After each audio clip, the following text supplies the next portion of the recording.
News IBN 2020 में आपका स्वागत है। सच कभी छुपता नहीं, आईबीएन कभी रुकता नहीं। देश प्रदेश की ताजा तरीन खबरों से रूबरू होने के लिए आप जुड़े रहिए परवेज खान के साथ न्यूज आईबीएन 2020। 4 जून 2022 ग्वालियर। विश्व साइकिल दिवस के उपलक्ष्य में प्रजापिता ब्रह्मा कुमारी ईश्वरीय विश्वविद्यालय के खेल प्रभाग द्वारा संस्थान के स्थानीय सेवा केंद्र ब्रह्मा कुमारीज प्रभु उपहार भवन माधवगंज में एक विशेष कार्यक्रम का आयोजन किया गया। साइकिल के अधिकतम प्रयोग करने तथा इसके स्वास्थ्य पर पड़ने वाले प्रभाव, प्रकृति पर पड़ने वाले प्रभाव, ग्लोबल वार्मिंग व प्राकृतिक संसाधनों के श्रेष्ठतम प्रयोग के लिए जनमानस में जागरूकता लाना इस कार्यक्रम का मुख्य उद्देश्य रहा। कार्यक्रम को संबोधित करते हुए ब्रह्मकुमारी संस्थान के स्थानीय सेवा केंद्र से ब्रह्मा कुमार डॉक्टर गुरचरण जी ने विश्व साइकिल दिवस के इतिहास, उद्देश्य और महत्व को दर्शाते हुए कहा। विश्व साइकिल दिवस वर्ल्ड बाइसिकल डे 3 जून को दैनिक जीवन में साइकिल के उपयोग को लोकप्रिय बनाने के लिए सामूहिक सवारी का आयोजन करके विश्व स्तर पर मनाया जाता है। हर साल 3 जून को दुनिया भर में विश्व साइकिल दिवस मनाया जाता है। यूरोपीय देशों में साइकिल के इस्तेमाल का विचार 18वीं शताब्दी के दौरान लोगों को आया था, लेकिन 1816 में पेरिस में पहली बार एक कारीगर ने साइकिल का आविष्कार किया। उस समय इसका नाम हॉबी हॉर्न यानी काठ का घोड़ा कहा जाता था। बाद में 1865 में पैर से पैडल घुमाने वाले पहिए का आविष्कार किया। इसे वेलासिपीड कहा जाता था। इसे चलाने से बहुत ज्यादा थकावट होने के कारण इसे हाड़तोड़ कहा जाने लगा। साल 1872 में इसे सुंदर रूप दिया गया। लोहे की पतली पट्टी के पहिए लगाए गए। इसे आधुनिक साइकिल कहा गया। आज साइकिल का यही रूप उपलब्ध है। विश्व साइकिल दिवस मनाने के पीछे कई उद्देश्य और फायदे हैं। साइकिल हमारे पर्यावरण के लिए फायदेमंद है, तो वहीं साइकिल चलाना सेहत के लिए भी लाभकारी है। ऐसे में साइकिल का हमारे जीवन में अहम स्थान है। यह पर्यावरण के लिए बहुत अच्छा साधन है। डीजल पेट्रोल का दोहन कम होने के साथ ही शहर का प्रदूषण स्तर भी कम होता है। वहीं स्वस्थ रहने के लिए भी साइकिल का उपयोग किया जाता है। साइकिल चलाने से वजन कम करने से लेकर मांसपेशियों को मजबूती, अच्छा व्यायाम आदि हो जाता है।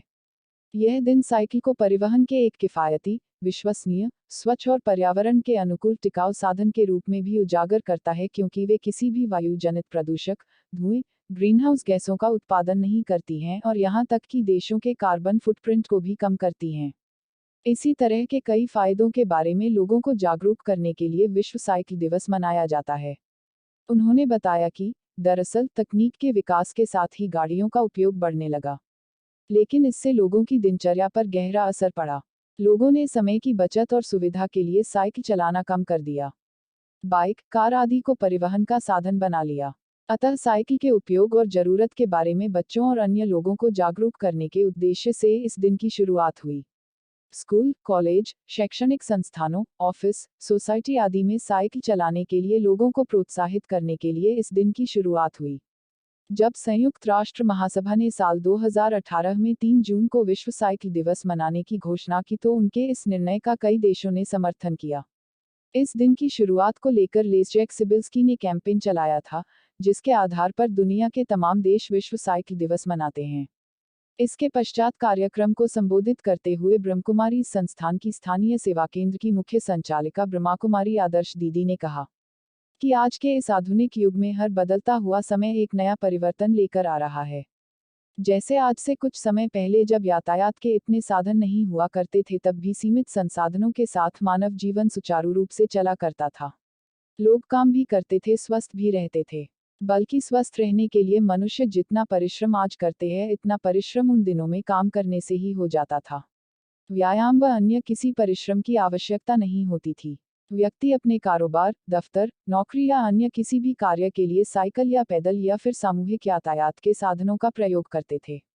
वही अब हम देखते हैं कि व्यक्ति भिन्न भिन्न साधनों को उपयोग भी करते हैं तथा जिम में जाकर शारीरिक स्वास्थ्य के लिए साइकिल जैसे उपकरणों से घंटों तक परिश्रम, व्यायाम करते हैं। अतः साइकिलिंग के महत्व को वह भी समझते हैं। साथ ही आज हम अपने चारों ओर के परिवेश में प्रकृति के बदलते व्यवहार को भी अनुभव कर सकते हैं। आधुनिकीकरण के कारण बढ़ता हुआ प्रदूषण, चाहे वह यातायात के साधनों से हो अथवा मशीनीकरण से हो, इसके साथ ही प्राकृतिक संसाधनों का निरंतर तीव्र गति से होने वाला प्रयोग निश्चित ही प्रकृति के संतुलन को प्रभावित कर रहा है। इसी कारण से आज मानव जीवन कई प्रकार की प्राकृतिक चुनौतियों का सामना कर रहा है। कहीं ग्रीन हाउस गैसों का प्रभाव है, तो कहीं ग्लोबल वार्मिंग की समस्या है, कहीं ग्लेशियर पिघल रहे हैं, महासागरों का जलस्तर बढ़ रहा है, तो कहीं पीने के पानी की समस्याएं विश्व भर में देखने को मिलती है। अकाल, सूखा, भूकंप आदि ये सब प्राकृतिक चुनौतियां हैं। ग्लोबल वार्मिंग का प्रभाव इतना अधिक प्रभावशाली है कि पिछले कुछ वर्षों में हमने देखा कि विश्व भर में कितने ही जंगलों को आग ने अपनी चपेट में किए है। इससे न केवल हजारों हेक्टेयर भूमि में फैले जंगल के पेड़ पौधे वनस्पति बर्बाद हुए हैं, साथ ही इकोसिस्टम का संतुलन बनाने वाले हजारों लाखों जीव, जंतु और जानवरों की जीवन भी समाप्त हो गई है। इनमें से कई तो जलकर मर गए और पक्षियों को पलायन करना पड़ा। ऐसी परिस्थितियों का कारण प्रकृति के संसाधनों का निरंतर दोहन है। इन सभी कारणों की दृष्टि से भी आज के दिवस का महत्व बढ़ जाता है। कुछ लोगों का यह भी मानना है कि केवल साइकिल चलने मात्र से इतनी गंभीर चुनौतियों को कैसे सामना किया जा सकता है। परंतु हमें यह सोचना होगा कि यदि हम सभी मिलकर इन छोटे छोटे कदम उठाकर प्रकृति के संरक्षण के लिए अपना योगदान दें तो यह प्रयास निश्चित ही एक बड़ा परिवर्तन ला सकता है। साथ ही स्वास्थ्य की दृष्टि से भी यह महत्वपूर्ण है कि हम अपनी दिनचर्या में यातायात के साधनों को प्रयोग करने की सूची में साइकिल को भी स्थान देना शुरू करें।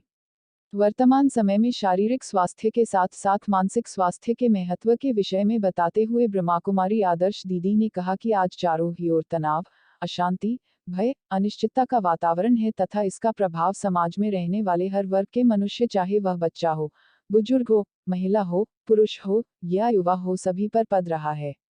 इसीलिए स्वयं को नकारात्मक वायुमंडल के प्रभाव से सुरक्षित रखने के लिए तथा स्वयं की आंतरिक शक्तियों को पहचानकर इन शक्तियों के सदुपयोग द्वारा हम अपने जीवन में आने वाली सभी चुनौतियों का सकारात्मक, शक्तिशाली, स्थिर मानसिकता द्वारा सामना कर सकें।